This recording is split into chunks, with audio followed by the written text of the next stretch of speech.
BRS senior నాయకురాలు మంజుల madam ఉన్నారు, వాళ్ళని అడిగి తెలుసుకునే ప్రయత్నం చేద్దాం.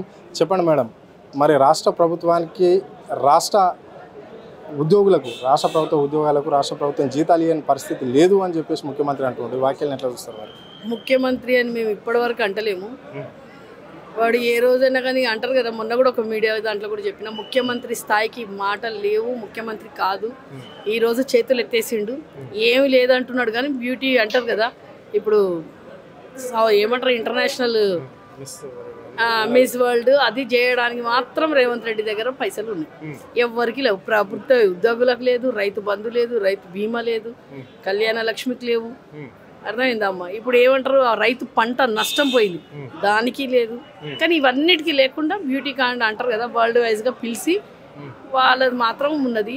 వాళ్ళని టూర్లో తిప్పడము, వాళ్ళెంబడి వీళ్ళు తిరగడము, వాటికి మాత్రం 250,000 కోట్లు ఖర్చు పెడుతుంది.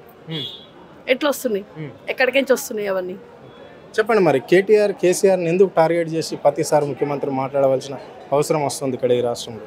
వాడు ఈరోజు కేసీఆర్ని తిట్టి కేటీఆర్ని, కవితక్కను, హరీష్ అన్నను వీళ్ళని టార్గెట్ చేసిండు కాబట్టి ప్రజలు నమ్మి వానికి ఓటేసింది.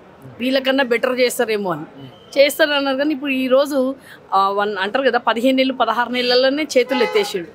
అప్పులు అని చూపిస్తుండు. అప్పులు ఎక్కడ ఉన్నాయి, ఆ అప్పులు చేసినాయి నువ్వెక్కడ పెట్టినావు? ఈ రోజు కూడా తెలంగాణకు 4.5 లక్షల కోట్ల అప్పు ఉన్నదని చెప్తున్నాడు. కానీ వీడొచ్చి మాత్రం 1,80,000 కోట్లు అయింది ఈ రోజు డేటుకు. 1,80,000 కోట్లు ఏం చేసిండో అది మాత్రం తెలంగాణ ప్రజలకు చూపించాలి. ఏ సంక్షేమ పథకం లేదు, ఒక ఇటుక పెట్టి ఏమన్నా ఇల్లు కట్టలేదు. కేసీఆర్ డబల్ బెడ్రూమ్లే ఇస్తున్నాడు. ఈ రోజు కూడా అంటారు కదా, పెన్షన్లు పెంచలేదు. అదే 2,000 అంటుండే, ఆ 2,000 కూడా ఎప్పుడు ఇస్తుండు? 2 నెలలకు ఒకసారి ఇస్తుండు. ఆల్రెడీ స్టార్టింగ్లో 2 నెలలు ఎగ్గొట్టేసిండు. సీఎం చెప్తున్నాడు కదా, ఏ పథకం ఇక్కడ ఇంప్లిమెంట్ కాకుండా ఆగింది. కేసీఆర్ తెచ్చిన ప్రతి పథకం కూడా ఇక్కడ అవుతుంది. కళ్యాణ లక్ష్యం కావచ్చు, మహాలక్ష్యం పథకం కావచ్చు. మహాలక్ష్యం పథకం మేము ఇంప్లిమెంట్ చేసినాము. షాదీ ముబారక్ కళ్యాణ లక్ష్యం పథకం ఇస్తున్నాము. మళ్ళీ పెన్షన్ల పథకం ఇస్తున్నాము. రాజశేఖర్ రెడ్డి పెట్టిన పథకం కూడా ఇక్కడ మేము, ఆరోగ్యశ్రీ పథకం కూడా ఇక్కడ మేము కంటిన్యూ చేస్తున్నాము అని చెప్పేసి, అయినప్పటికీ కూడా ముఖ్యమంత్రి నేను ఉండగా నా పేరు ఎత్తాలంటేనే కేసీఆర్ భయపడుతున్నాడు, నా పేరు మాట్లాడలేకపోతున్నాడు అని చెప్పేసి ఆయన సీఎం రేవంత్ రెడ్డి అంటుండే. ఈ వాక్యాలను మీరు ఎట్లా చూస్తారు? ఈ వాక్యాన్ని ఎట్లా చూస్తామంటే, ఒక లుచ్చగాని పేర్లు ఎత్తడానికి స్థాయి మా బాపు కేసీఆర్ది కాదు. ఉద్యమకారుడు, తెలంగాణ తీసుకొని వచ్చిన బాపు కేసీఆర్ నీ అట్లాంటి లుచ్చగాన్ల పేరు తీస్తే ఏం లాభం చెప్పు? ఆయన తగ్గట్టున్నోడు ఎవరు? ఆయనకు తగ్గట్టు ధీటుగున్నంతో నాయకుని పేరు ఎత్తుతారు ఎప్పుడైనా. కానీ ఆ స్థాయి కన్నా నువ్వు దిగజారిన బిచ్చపోను. ఈరోజు నా మొహం చూసి చెప్పుల దొంగ వాడే విమర్శించుకున్నాడు కాబట్టి, ఆ విమర్శించుకున్నందుకే నీ పేరు ఎత్తలేదు అనే చెప్పడానికే చెప్పిండు. వేస్ట్ గాడు వాడైతే, వేస్ట్ అంటే వేస్ట్. ఈరోజు తెలంగాణకు ఒక పెద్ద శని పట్టింది ఇప్పుడు తెలంగాణకు 16-17 నెలల నుంచి. ఆ శని ఎట్లా పోవాలనో, ఈరోజు గురుపున్నం రోజు ఏదైనా పూజలు చేసి కొబ్బరికాయలు కొడతాం, గుమ్మడికాయల దీపాలు పెడతాము, హనుమంతునికి దీపాలు పెడతాము. ఇవన్నీ ఏంటంటే వాడు వచ్చిండే ఒక పెద్ద శని. వాని పేరు నేను నాకు తగ్గట్టు వాళ్ళే నా పేరు ఎత్తుతారమ్మా, నా స్థాయి ఉన్నోళ్ళు. కానీ నీ స్థాయి నువ్వు ఎక్కడా? నువ్వే రైఫిల్ మాస్టర్. నువ్వు తెలంగాణకు విరుద్ధం ద్రోహి, తెలంగాణ ద్రోహి. నువ్వు నీ పేరు ఎట్లా ఎత్తుతాడు? ఈరోజు నేను కూసబెట్టిరంటే ఒక తెలవక అమాయకులు నిన్ను నమ్మి బుట్టలు పడ్డరని ఇప్పుడు ఆల్రెడీ ప్రజలకు అందరికి తెలిసింది కాబట్టి తొండలు పాములు పట్టుకొని తిరుగుతున్నారు. రేవంత్ రెడ్డి నువ్వు ఏదో అంత పెద్ద తోపు ఏం కాదురా నాయన, నీ పేరు మేమే తీసుకుంటలేము, బాబు కేసీఆర్ ఏం తీసుకుంటాడు? నేనే తీసుకుంటలే. నా అట్లాంటి ప్రజలే అని పేరేవానికి గుర్తు లేనప్పుడు పేరు ఎట్లా తీసుకుంటారా నాయన?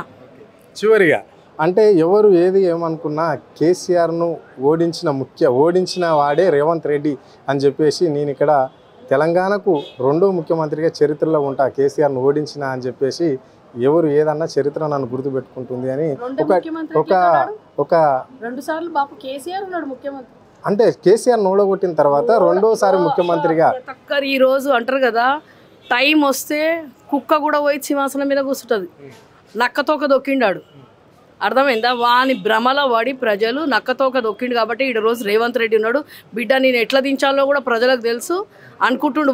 వాడేదో పెద్ద స్థాయి అనుకుంటుండు. అవన్నీ కాదు, అన్ని కళ్ళబుల్లు అంటారు కదా, 120 హామీలు ఇచ్చి చూపించినట్టు చుక్కలు చూపించిండు.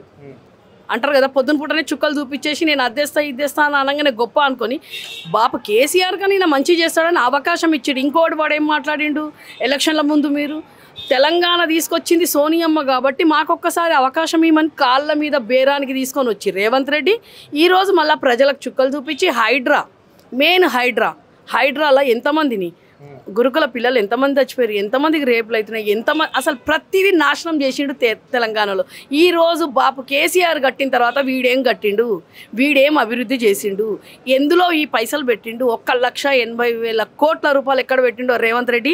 ఈరోజు మామూలు జనాలు కూడా నేను లెక్కలు అడగ ఈ స్థాయికి తీసుకొని వచ్చిండు. ఇదే 10 సంవత్సరాలు మా బాపు కేసీఆర్ ప్రగతి పదంలో తీసుకొని పోయాడు. నువ్వేమి ఇప్పుడు చేసిన అప్పుకు అప్పుడు చేసిన అప్పుకు ఏమేమి కట్టించిండు, ఎట్లా ప్రగతి పదంలో ఎన్నెన్ని పథకాలు ఇచ్చిండు చెప్పకనే ఇచ్చిండు బాపు కేసీఆర్. వీడు చెప్పి దొంగలాగా చేతులు ఎత్తేసిండు రేవంత్ రెడ్డి. Okay, right. ఇది పరిస్థితి. అంటే ఎప్పుడు మాట్లాడిన రేవంత్ రెడ్డి అప్పుల రాష్ట్రం అని అంటున్నాడు. అంటే కేసీఆర్ హయాంలో 9.5 సంవత్సరాల్లో ఎంతో అభివృద్ధి చెందింది, ఇప్పుడు ఈయన వచ్చిన ఈ 18 నెలల్లో ఏం అభివృద్ధి చెందింది అని చెప్పేసి కూడా వాళ్ళు ప్రశ్నించడం అనేది జరిగింది. కేవలం మాటలతోని సీఎం అయిన ఈ ముఖ్యమంత్రి రేవంత్ రెడ్డి ప్రజలను మోసం చేస్తున్నాడు.